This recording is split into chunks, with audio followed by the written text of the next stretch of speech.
জুনাইদ নামক আইডি থেকে ভাই প্রশ্ন করেছেন যে হুজুর, রোজা অবস্থায় পিরিয়ড হলে করণীয় কি? হ্যাঁ ভাই, আপনার প্রশ্নের সমাধান হলো পিরিয়ড নারীদের শরীরবৃত্তীয় একটি স্বাভাবিক প্রক্রিয়া। পবিত্র এই রমজান মাসে সকল মুসলিম নারীরাই রোজা রাখেন, কিন্তু হঠাৎ পিরিয়ডের তারিখ কাছাকাছি চলে এলে কি করবেন বুঝে উঠতে পারেন না। অনেকের ক্ষেত্রে দেখা যায় রোজা আছেন কিন্তু রোজার মাঝপথে তার পিরিয়ড হয়েছে। এই সময় করণীয় কি সে বিষয়ে ইসলাম বেশ কিছু বিধান রয়েছে।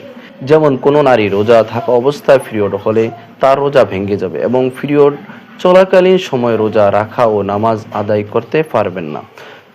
তবে এই অবস্থায় একজন মুসলিম নারী হিসাবে রোজার সম্মানার্থে ইফতার এবং ফানাহার থেকে তার বিরত থাকা উচিত। পরে এ রোজার কাজা আদায় করে নিতে হবে তাকে। পিরিয়ডের দিন থেকে শুরু করে পিরিয়ড শেষ পর্যন্ত রমজানের সম্মানার্থে অন্যদের সামনে পানাহার করা থেকে বিরত থাকতে হবে। এটাই তাকওয়ার পরিচয়।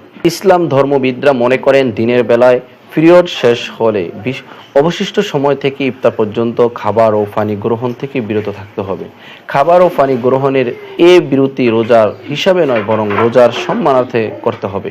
পিরিয়ড চলাকালীন সময়ে নারীরা রোজা না রাখতে পারলেও ইফতার তৈরি, দোয়া, দুরুদ পড়া, তাসবিহ, তাহলিল সবই স্বাভাবিকভাবে করবেন।